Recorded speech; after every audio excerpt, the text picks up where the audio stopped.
Ya es jueves, vamos allá. En el vídeo anterior estuvimos viendo el tráiler, la sinopsis, el resumen de la primera mitad del Antiguo Testamento, desde el Génesis hasta el primer libro de Reyes. Te dejo por aquí el vídeo y también el enlace en la descripción para que puedas verlo antes si consideras que sería importante visualizarlo pues antes de ver esta segunda parte. Y hoy voy a continuar con la segunda parte de esta interesante colección de libros que es el Antiguo Testamento. Y continuaré desde el segundo libro de Reyes, capítulo 13, versículo 7, en la época que concurre desde el año 786 hasta el 746 a.C. Veremos el imperio de Asiria metiéndose hasta la cocina en el territorio de Israel. Los actos sangrientos de Jehú debilitaron a la nación norteña durante 70 años. Los 2000 carros de combate que el rey Acab había mandado en contra de Asiria en el 853, según los archivos históricos de Asiria, fueron reducidos solamente a 10.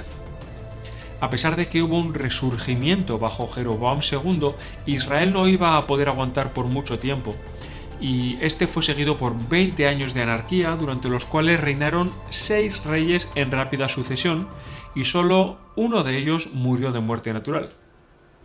15 años más tarde, Tiglat-Pileser III, llamado frecuentemente Pul, ascendió al trono de Asiria y empezó la marcha del imperio mundial.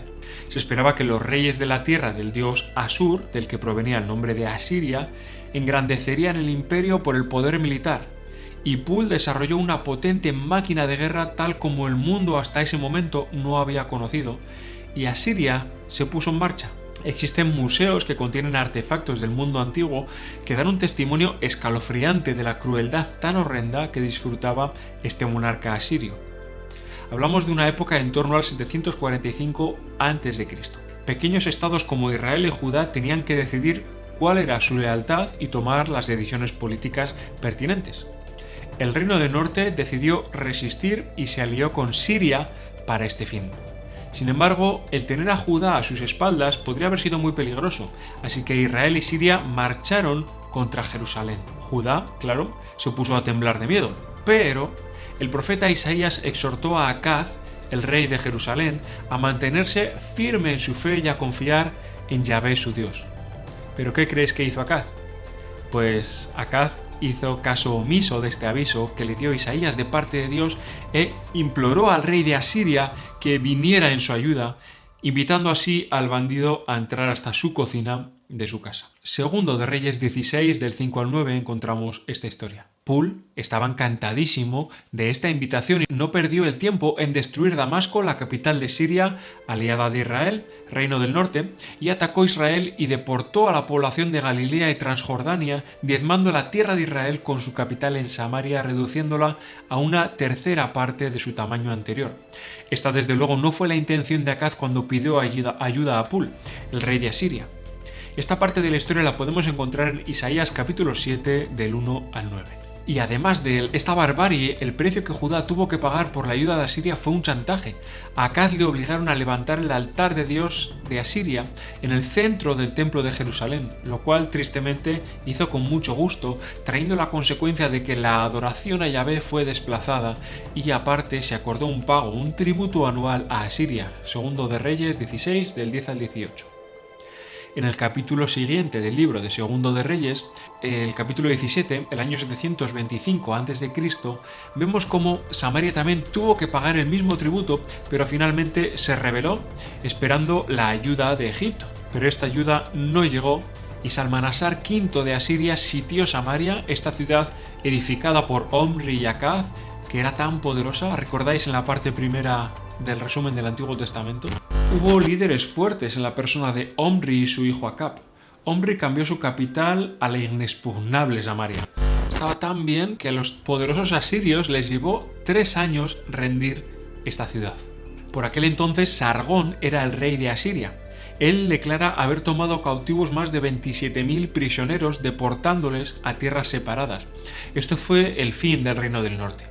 Israel estaba esparcida en 3 provincias de Asiria y se pobló Samaria también, que ya estaba vacía de gente, con otros pueblos, y estos llegaron a ser los samaritanos, de quienes leemos en el Nuevo Testamento. Por esto, entre otras cosas, pues luego se les tiene tanta rabia y no se les considera en la época de Jesús. Después de la muerte de Acaz, de Judá, el joven rey, Ezequías, profundamente influenciado por Isaías, se rebeló en contra de Asiria en el año 715 a.C., el libro del Segundo de Reyes, capítulos 18 y 19. Pasaron unos años hasta que Senaquerib, el nuevo rey de Asiria, pudo hacer frente al problema de Judá. Finalmente, como digo, pudo hacerlo en el año 701 a.C. y sus ejércitos invadieron el país devastando a 46 pueblos y aldeas, llevándose a más de 200.000 cautivos a Asiria. Solamente una ciudad quedaba en pie, Jerusalén, como choza entre un velonar, nos dice Isaías capítulo 1, versículo 8. Un dato curioso es que el sitio militar fue levantado por la diezma del ejército asirio por una plaga terrible, y Senaquerib fue obligado, por este motivo, a volver a su tierra. Este evento se refleja 3 veces en el Antiguo Testamento. Pasamos al libro del sacerdote profeta Ezequiel, capítulo 10, y es triste decirlo, pero lo que había sido una demostración de la gracia salvadora de Yahvé llegó a ser la raíz de una falsa doctrina en Jerusalén, la inexpugnabilidad de la ciudad. La gente pues tenía en su razonamiento humano que, dado que la ciudad había desafiado el poder del ejército asirio, el más poderoso del mundo, y había ganado, no podría ser nunca derrotada. Esto encima fue alentado por el argumento de que era la ciudad de Dios, que su templo estaba en ella y que la dinastía escogida de David reinaba en ella. Incluso el sacerdote profeta Ezequiel necesitó una revelación especial en la cual vio la gloria de Dios trasladándose del templo fuera de la ciudad antes de que se convenciera que podría caer, y de hecho caería. A pesar de la devastación y el sitio de Senaquerib, Judá y Jerusalén iban a continuar por más de 100 años. Durante los primeros 80 años, Asiria siguió como poder dominante en el mundo, llegando a su cenit bajo Asurbanipal. Durante este tiempo, el malvado rey Manasés reinó sobre Judá durante alrededor de 50 años, segundo libro de Reyes, capítulo 21. Aplastó toda oposición, silenció la profecía y derramó tanta sangre inocente que inundó Jerusalén de un extremo a otro, nos dice el segundo libro de Reyes, capítulo 21, versículo 16. Aplastó, como digo, toda oposición con un reino de terror. Y llegamos a Nabucodonosor y a Babilonia en el año 612 a.C. Los ejércitos combinados de Media y Babilonia atacaron a Nínive, la capital del imperio asirio, y lo destruyeron. Durante 8 años hubo un remanente del imperio, pero finalmente su última fortaleza en Carquemis cayó. Desde allí, Nabucodonosor volvió su mirada hacia el sur, a Tiro, las ciudades de Filistea y de Judá, porque todas ellas estaban en ruta a su último objetivo, la conquista de Egipto. Josías, el rey de Judá, un rey piadoso que buscaba reformar la fe y la moralidad de su reino, cometió la insensatez de oponerse al intento del faraón Necao II de ir a la ayuda de los asirios y fue matado en la batalla de Megido. Segundo de Reyes, capítulo 23, versículos 29 y 30. Estamos en el año 608 a.C.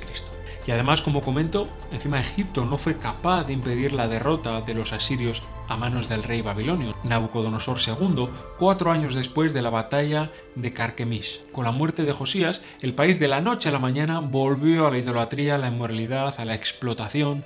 Josías fue seguido por 4 reyes mediocres o malvados, podríamos decir, y 3 de los cuales eran sus propios hijos.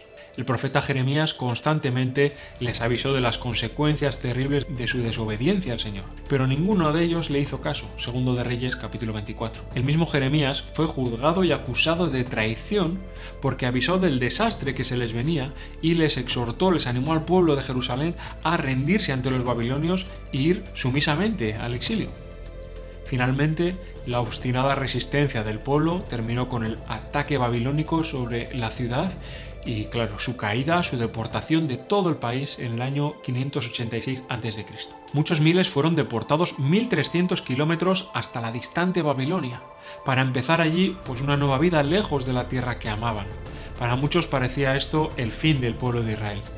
Su capital, Jerusalén, estaba en ruinas. Se había creído que era el centro del mundo, el trono de Yahvé.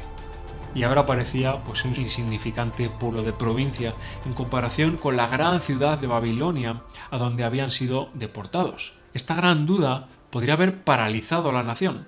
Había quienes dudaban del poder del Señor, de su poder para salvar a Israel. Hubo algunos, los más piadosos, que dudaban de su gracia ya. Se preguntaban si Dios les habría abandonado a Israel para siempre. Pero la respuesta del Señor era definitiva.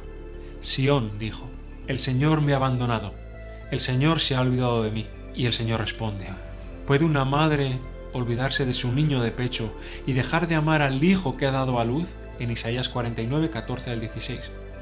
Aun cuando lo olvidara, yo no te olvidaré, grabado te tengo en las palmas de mis manos, tus muros siempre los tengo presentes.